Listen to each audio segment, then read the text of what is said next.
राजस्थान में भगवान के एक भक्त हुए।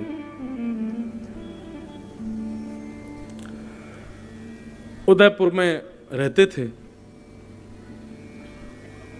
उनका पूरा परिवार राजवंश में सेवा करता था, लेकिन वो कुछ नहीं करते थे और इसी वजह से सब उनसे परेशान रहते थे। घर के सब बड़े लोग छोटे लोग सब उनके पीछे पड़े रहते, तुम भी कुछ कर लिया करो, कुछ पूरे दिन बस खाते रहते हो, पड़े रहते हो, घर में कुछ करते धरते नहीं हो।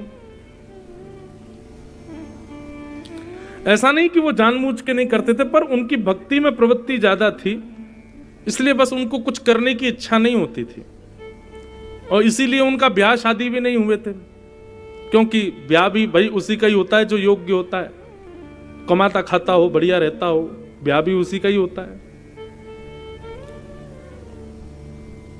कुछ नहीं करते थे।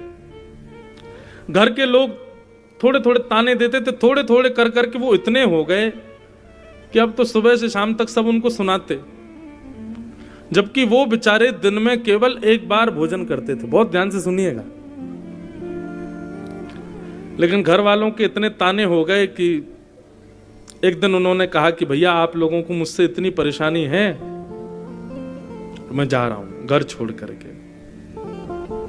बड़े भाइयों हंसने लगे, बोले कहां जाओगे? बोले जंगल में जाऊंगा, वन में रहूंगा मैं। भाई बोले वहां क्या खाओगे? तुम तो खाने के लिए तो घर में पड़े रहते हो, वहां क्या खाओगे तुम?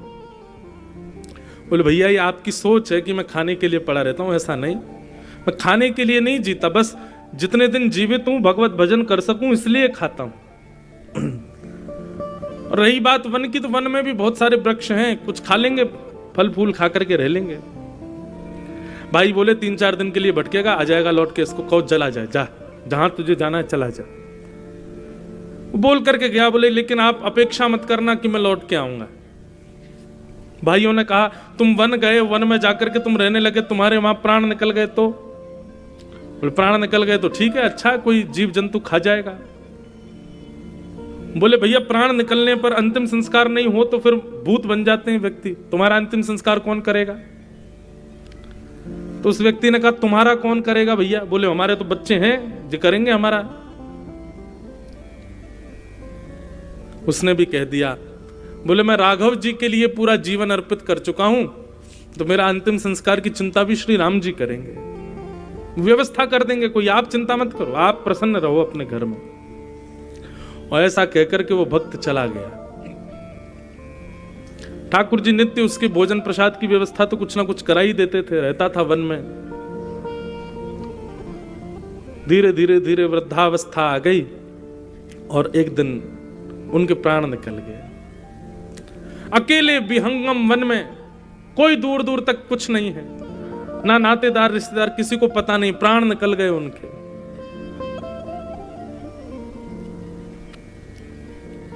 और यहां साकेत में रत्न सिंहासन पर बैठे हुए राम जी के नेत्र सजल हो गए। राम जी के मुख पर मलिनता आ गई। उस मलिनता को, अश्रुबिंद को जब हनुमान जी ने देखा तो हनुमान जी देख करके कहने लगे, हे प्रभु श्री राम, आप क्यों दुखी हैं? क्या बात है? आपके नेत्र सजल क्यों हो गए भगवान? कोई कष्ट, कोई पीड़ा, किसी की याद? तब राम जी बोले कि हनुमान जी, मेरा एक भक्त है, उसने संपूर्ण जीवन मेरा भजन किया, मेरा स्मरण किया, अपने घर तक का त्याग कर दिया। और पता जब उसने घर त्यागा तो उसके भाइयों ने कहा तुम्हारे प्राण निकल जाएंगे, तुम्हारा संस्कार कौन करेगा? तो उसने बड़े विश्वास के साथ कहा कि रघुनाथ जी व्यवस्था करेंगे। हम मन बना रहे हैं कि हम उसका संस्कार करने के लिए जाएं। उसका अंतिम संस्कार 2-3 दिन हो गए, उसका शव पड़ा है वन में, हम उसका संस्कार करना चाहते हैं। हनुमान जी ने चरण पकड़ लिए, बोले हे रघुनाथ जी, आपने भक्तराज जटायु का संस्कार किया था और उनको वो सब सुख आपने प्रदान किया जो एक पुत्र अपने पिता का संस्कार करके करता है। दशरथ जी को भी वो सुख नहीं मिला जो अंतिम समय में जटायु को आपने प्रदान किया भगवान। पर आज मेरे मन में भाव आ रहा है कि आप साकेत में बैठे बैठे जिस भक्त के अंतिम प्राण के लिए आप रुदन कर रहे हैं, आप इतने भावुक हो रहे हैं, उस भक्त के अंतिम संस्कार का यदि दायित्व हमको मिल जाए तो बड़ी कृपा होगी। हे नाथ, आप यहीं विराजे रहो साकेत में, हम पर आज्ञा करो, हम जाएं, हम उस भक्त का संस्कार करें। राम जी बोले ठीक है आप जाओ। हनुमान जी महाराज बड़े प्रसन्न हो गए, सेना लेकर के महाराज निकल पड़े। 7 समुद्रों का जल इकट्ठा किया, विश्व भर की समस्त नदियों का जल इकट्ठा किया हनुमान जी ने, और पूरी वानर सेना के साथ हनुमान जी महाराज वन में प्रकट हो गए। और वन में जाकर के उनके शव को समुद्र के जल से स्नान कराया, नदियों के जल से स्नान कराया, सुंदर उर्धपुंड उनके माथे पर लगाया, सुंदर द्वादश तिलक उनके अंग प्रत्यंगों पर लगाए, बढ़िया सुंदर लकड़ियों की, चंदन की लकड़ियों की महाराज सुंदर चिता बनाई, उस पर उनके शव को पधरा करके उनके बढ़िया सुंदर जो जो क्रम होने चाहिए, नियम होने चाहिए, सब हनुमान जी ने पालन किए। और 2 अश्रु बहा करके एक भक्त राज के पावन दिव्य देह को श्री हनुमंत लाल जी ने अग्नि संस्कार किया। ज्यादा पुरानी बात नहीं है बंधु, 400, 450, 500 वर्ष पुरानी घटना है। और हनुमान जी ने उनके शव का अंतिम संस्कार किया।